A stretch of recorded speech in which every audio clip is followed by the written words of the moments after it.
Il y a des femmes, plus elles s'éloignent de leur mariage, plus leur véritable force se révèle.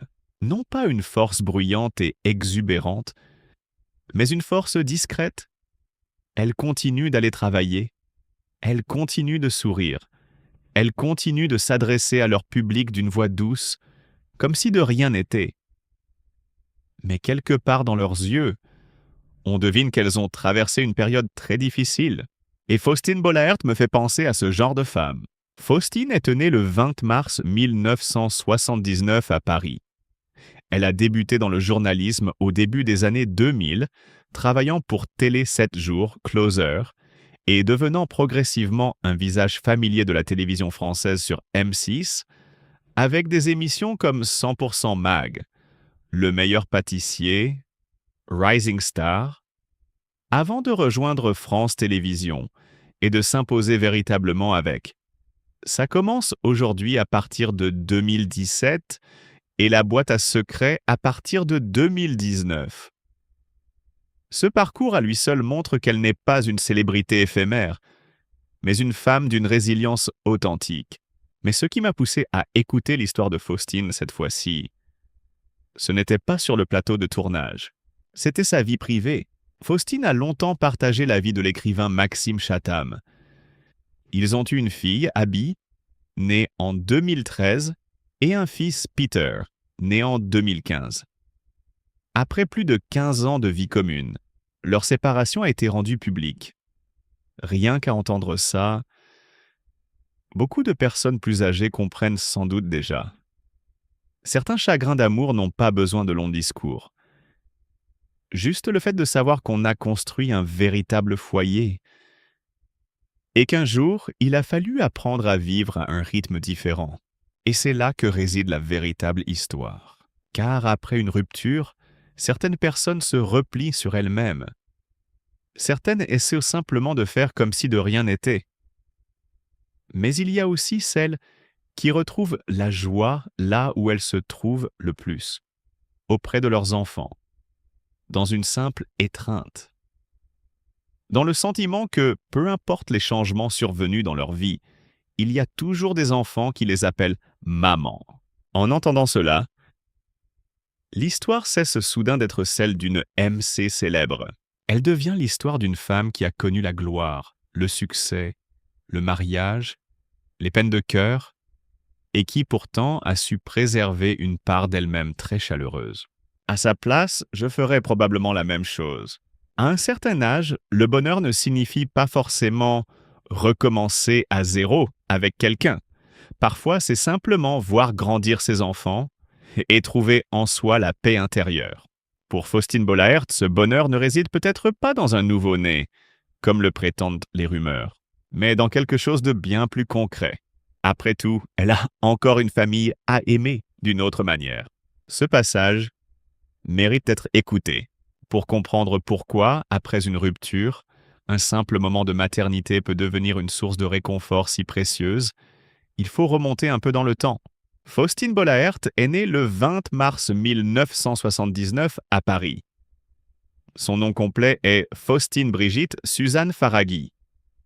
Fait intéressant, Faustine n'est pas devenue une star du jour au lendemain. Elle a gravi les échelons avec constance et assurance, de celles qui inspirent confiance au fil du temps. Elle s'est fait connaître au début des années 2000 grâce à la presse People et à la télévision. Plus tard, Faustine est devenue un visage familier de M6 avec des émissions comme 100% Mag, Le meilleur pâtissier et Rising Star. Mais le véritable tournant, à mon avis, a été son arrivée sur France 2 et la présentation de l'émission. Ça commence aujourd'hui à partir du 28 août 2017. Ce programme semblait taillé sur mesure pour Faustine, car elle possède une écoute rare, sans excès de réaction, sans imposer son point de vue et sans instrumentaliser la souffrance d'autrui. De ce fait, son image s'est affinée et elle est devenue plus accessible à un public plus âgé. Elle a ensuite animé la boîte à secrets à partir de 2019 et a été élue personnalité de télévision la plus populaire de France par TV Magazine en 2023, puis de nouveau en tête du classement en 2024. Quant à la vie privée de Faustine, elle aussi est jalonnée de moments marquants. Elle a épousé l'écrivain Maxime Chatham en septembre 2012. Ils ont une fille, Abby, née le 18 juillet 2013, et un fils, Peter, né le 24 juillet 2015. Leur divorce n'a été rendu public qu'en 2025. Ainsi, aux yeux du public, Faustine n'est pas seulement une animatrice de télévision célèbre, mais aussi une mère qui a vécu pendant de nombreuses années une vie de famille authentique et épanouissante. Il y a un détail que j'ai trouvé particulièrement touchant. Faustine exerce un métier où elle écoute chaque jour les histoires, les souffrances et les secrets des autres. Un travail incroyablement épuisant. Pourtant, à la maison, elle reste mère de 2 enfants. Rien que d'y penser, on réalise qu'il s'agit de 2 vies parallèles. L'une à la télévision, l'autre dans la cuisine, avec les devoirs, les voix des enfants et les soirées loin des caméras, mais qui exigent non une présence réelle. Cela paraît normal, mais quiconque a travaillé et été parent comprendra que c'est le plus difficile. Je ressentirai probablement la même chose. À un certain âge, ce qui nous ancre dans la réalité, ce n'est pas seulement notre carrière. Ce sont les membres de notre famille qui ont encore besoin de nous, concrètement. Et c'est peut-être précisément parce que la vie de Faustine était marquée à la fois par les projecteurs et les responsabilités, qu'après que sa situation conjugale se soit améliorée, ce qui la rendait heureuse n'était pas forcément un nouveau départ tapageur. Peut-être que la réponse résidait dans ces 2 enfants qui avaient toujours été là depuis le début. En entendant cela, l'histoire ne commence-t-elle pas à devenir plus captivante? C'est là que le malentendu risque le plus de se produire. Car lorsque l'on entend les expressions « après le divorce » et « un moment de bonheur », beaucoup pensent immédiatement à un nouveau départ radieux, un nouveau-né, un nouvel amour, un chapitre de vie complètement différent. Mais dans le cas de Faustine Bollaert, si l'on s'en tient aux informations publiques fiables, l'histoire est tout autre. Les sources publiques indiquent clairement qu'elle a 2 enfants, Abby, né en 2013, et Peter, né en 2015, et que son divorce avec Maxime Chatham a été prononcé en 2015.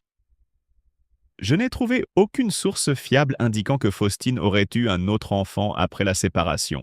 Et justement, parce qu'il n'y a pas eu ce genre de choc, cette histoire est d'autant plus intéressante. Car le grand bonheur de Faustine après le divorce ne réside peut-être pas dans l'avènement d'une nouvelle vie, mais ailleurs. Il s'agit du fait que, même après que sa maison ait changé de visage, ses 2 enfants restent la chose la plus stable dans sa vie. Ces enfants ne sont pas nouveaux au sens du temps, mais après un événement majeur, ce sont parfois les choses qui ont toujours été là qui deviennent la plus grande source de réconfort. Et pour une femme comme Faustine, qui travaille dans l'écoute, je pense que ce sentiment est encore plus profond. Écouter les histoires des autres chaque jour, puis rentrer chez elle et entendre encore l'appel de maman qui l'attend, c'est un bonheur très réel. Il y a un dicton que je trouve très vrai ici. Après une rupture, tout le monde n'a pas besoin de quelque chose de nouveau pour aller de l'avant. Certains ont simplement besoin de réaliser que ce qu'ils ont leur suffit. Cela vous parle? Car le divorce, surtout après de nombreuses années de mariage, est souvent bien plus qu'une simple séparation. Il s'agit aussi de réapprendre à gérer son temps, le rythme de la maison, les journées avec les enfants, les journées sans eux, les soirées qui deviennent soudain plus calmes qu'avant. Ces aspects sont peu médiatisés, mais quiconque est passé par là sait à quel point c'est épuisant. Je ressentirais probablement la même chose. Après une si longue séparation, ce qui me fait pleurer n'est peut-être pas quelque chose d'extraordinaire. Ce pourrait être simplement regarder mon enfant dormir, ou réaliser que j'ai encore la force d'avancer, car il y a encore des gens qui ont besoin de ma tendresse. Pour Faustine, ce qui est touchant, ce n'est pas avoir un nouvel enfant, c'est qu'après tout ce qui s'est passé, elle peut encore trouver du réconfort dans la maternité. Sans complications, sans longues explications. Tant qu'elle a ses enfants dans sa vie, cette maison conserve une certaine lumière. Et c'est ce qui rend cette histoire d'autant plus captivante. Après un divorce, qu'est-ce qui aide vraiment une femme à se reconstruire? Un nouvel amour ou ses enfants qui l'empêchent qu'à de baisser les bras? Cette question est au cœur de la section suivante, qui explore ce sujet plus en profondeur. Il y a une chose qui me frappe chez Faustine Bollaert. Auparavant, on se souvenait d'elle comme d'une présentatrice charmante, pleine d'esprit et parfaitement à l'aise devant la caméra. Une femme qui paraissait magnifique à l'écran, qui s'exprimait avec aisance, qui animait les émissions avec rythme et charme, et qui semblait tout simplement dans son élément. À cette époque, le public l'apercevait surtout à travers les projecteurs, le format et son rôle d'animatrice. Mais la Faustine d'aujourd'hui semble différente. Non pas qu'elle soit moins éblouissante, mais plutôt qu'elle est plus profonde. Avant, on était sensible à son charme. Maintenant, on est touché par sa chaleur humaine. Avant, elle apparaissait comme un visage de la télévision. Aujourd'hui, elle ressemble davantage à une femme qui a mieux compris les épreuves de la vie. Et sa façon d'interagir avec les autres est différente. Je pense que le tournant le plus important n'a pas seulement été le changement de chaîne ou de format, mais la façon dont Faustine a mûri au fil de sa propre vie. Travailler longtemps dans ce métier, devenir épouse, mère, puis traverser une rupture douloureuse. Ces épreuves modifient subtilement la voix d'une personne.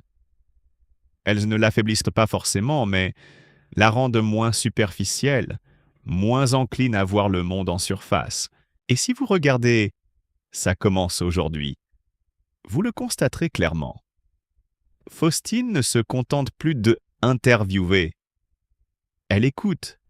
Elle soutient les émotions de son invité. Elle sait quand se taire, quand poser des questions, et quand un simple regard suffit. Ce n'est pas qu'une question de technique. Cela vient de l'expérience de la vie, des épreuves qu'elle a elle-même traversées. Cela vous semble juste, car certains animateurs de télévision gagnent en élégance avec l'expérience. Mais ils se distancient aussi des téléspectateurs. Faustine est tout le contraire. Plus le temps passait, plus elle se rapprochait. Peut-être la vie l'avait-elle suffisamment marquée pour que son attitude ne soit plus seulement professionnelle, mais aussi empreinte d'une véritable empathie. Je ferai probablement pareil. À un certain âge, on arrête de chercher la perfection. On veut juste être authentique pour que les autres se sentent en sécurité. Chez Faustine, je crois que c'est le plus grand changement. Non pas qu'elle ait acquis quoi que ce soit de nouveau, mais qu'elle ait traversé suffisamment d'épreuves pour que sa douceur s'épanouisse. Et c'est ce qui m'a vraiment touché. Car après un divorce, beaucoup se replient sur eux-mêmes ou tentent de prouver qu'ils vont bien. Faustine, du moins en public, dégage une impression différente. Elle ne se plaint pas bruyamment. Elle ne fait pas de sa rupture un sujet de pitié. Elle continue d'avancer. Elle travaille. Elle élève ses enfants. Elle est apparue avec une énergie douce, lumineuse, et pourtant inébranlable. Il y a une citation que je tiens vraiment à partager. Certaines personnes sont belles parce que la vie ne les a pas encore blessées. Mais certaines personnes deviennent encore plus belles après avoir souffert, parce qu'elles ne laissent pas leur cœur s'endurcir. Je pense que Faustine Bollaert appartient à la seconde catégorie. Et c'est peut-être pour cela que, si un moment de bonheur vraiment significatif survient après une rupture, il ne s'agit pas forcément de quelque chose de totalement nouveau. Peut-être est-ce simplement lorsqu'elle se regarde en arrière et réalise qu'après tout, elle s'est encore aimée, qu'elle sait encore être douce avec ses enfants, qu'elle sait encore s'asseoir et écouter les autres de tout son cœur. Et conserver cela après des bouleversements aussi importants. C'est déjà une victoire profonde. Pour être honnête, plus je vieillis, plus les choses me paraissent étranges. Quand j'étais jeune, je pensais que le bonheur, c'était la nouveauté. Une nouvelle rencontre, une nouvelle opportunité, quelque chose qui me faisait vibrer comme dans ma jeunesse. Je croyais que seul un tournant décisif dans ma vie pouvait signifier un véritable progrès. Mais plus je vieillis, plus je comprends que ce n'est pas toujours le cas. Il y a des périodes où ce qui nous sauve, ce n'est pas la nouveauté, mais ce qui demeure. L'histoire de Faustine Bollaert m'a beaucoup fait réfléchir à cela. Née en 1979, elle a gravi les échelons un à un, devenant un visage familier du petit écran français. De l'extérieur, tout le monde pensait qu'elle avait tout pour être heureuse. Une carrière solide, une image magnifique, un travail qu'elle adorait. Mais sa vie privée, aussi privée soit-elle, n'est pas exempte de hauts et de bas. Un long mariage, 2 enfants, et puis un jour, tout bascule. Rien que d'y penser, on comprend que ce n'est pas une mince affaire. Et c'est à ce moment-là que le rôle de Faustine en tant que mère prend une dimension plus poignante que jamais. Car après un divorce, on pense facilement à la solitude. Mais pour ceux qui ont des enfants, cette solitude est bien différente de ce qu'on imagine. Elle est là, mais elle s'accompagne de responsabilités. Avant les petits déjeuners qu'il faut encore préparer, avant les soirées où il faut encore être présent, les jours où le cœur est agité, mais où il faut malgré tout parler doucement à son enfant. À sa place, je ferais probablement pareil. Après une grande dépression, parfois on a besoin de personne pour nous soutenir avec des promesses. On a juste besoin d'une raison de garder le cœur tendre. Et souvent, cette raison, c'est son enfant. Ça paraît simple, n'est-ce pas? Mais en réalité, c'est très important. Car certaines personnes, quoique après avoir souffert, ne croient plus en l'amour, ni en l'engagement. Peu à peu, elles reprennent le cours de leur vie, mais leur cœur semble se fermer. Faustine, du moins à travers l'image publique qu'elle projette, dégage une impression différente. Elle écoute toujours les autres avec un cœur ouvert. Elle reste attentive aux histoires tristes de ses invités sans se refroidir. Elle apparaît toujours en public avec une douceur authentique. Je pense qu'une femme capable d'agir ainsi après de tels bouleversements doit certainement conserver une grande chaleur intérieure. Il y a une citation que je tiens à retenir. Après une rupture, le plus précieux n'est pas votre force, mais votre capacité à aimer encore. Cela vous parle, car finalement, ce qui rend une personne plus belle après avoir souffert, ce n'est pas le fait de n'avoir jamais souffert, mais le fait d'avoir souffert sans s'endurcir. Faustine aborde ce point. Nul besoin d'un nouveau-né pour que l'histoire soit touchante. Nul besoin d'un début dramatique pour prouver son bonheur. Il suffit de la voir vivre, travailler, être mère et conserver sa douce énergie pour comprendre qu'elle a trouvé un autre bonheur. Le bonheur de celle qui ne vit plus seulement pour être aimée, mais qui vit aussi pour continuer à aimer ce qu'elle a. Et pour une femme qui a connu un chagrin d'amour, ce bonheur est parfois encore plus profond qu'une nouvelle histoire d'amour. Et peut-être est-ce là le plus beau dans l'histoire de Faustine Bollaert, non pas pour s'intéresser à ce qui lui est arrivé après son divorce, non pas pour chercher un détail dramatique dans sa vie personnelle, mais pour me demander, après les grands bouleversements de ma propre vie, qu'est-ce qui me donne encore la force de tenir le coup? Un nouveau départ? Ou les personnes que j'ai encore le droit d'aimer chaque jour? Une joie vraiment rayonnante? Ou une maison encore remplie des voix de mes enfants? De ces petites choses qui suffisent à attendrir mon cœur? À mon âge, je pense que beaucoup d'entre nous comprennent le bonheur ne vient pas toujours de l'accumulation. Parfois, le bonheur naît de la prise de conscience que ce qui nous reste est précieux. Pour moi, l'histoire de Faustine n'est pas seulement celle d'une célèbre présentatrice de télévision. C'est l'histoire d'une femme qui a connu le succès, le mariage, le chagrin d'amour, et qui a su préserver sa douceur et sa bienveillance. Et honnêtement, cela me touche parfois bien plus qu'une fin romantique digne d'un film. Si vous avez regardé jusqu'ici et que vous vous reconnaissez un peu dans cette histoire, n'hésitez pas à laisser un commentaire ci-dessous. Je veux vraiment savoir. Selon vous, après une grande peine de cœur, ce qui aide le plus à aller de l'avant, c'est un nouvel amour? Ou le soutien et l'amour constant des proches? Si vous appréciez ce genre d'histoire, lente, intime, douce, mais où plus vous les écoutez, plus vous vous reconnaissez, Alors n'oubliez pas d'aimer la vidéo, de vous abonner à la chaîne et de me suivre pour les prochaines vidéos. Qui sait, dans l'histoire de quelqu'un d'autre, vous pourriez bien retrouver cette part de vous-même que vous n'avez pas exprimée depuis longtemps. Merci d'être resté jusqu'au bout. Et je souhaite à chacun d'entre nous, quelles que soient les épreuves traversées, de garder un peu de chaleur dans son cœur. Quelqu'un à chérir et une raison assez douce de continuer.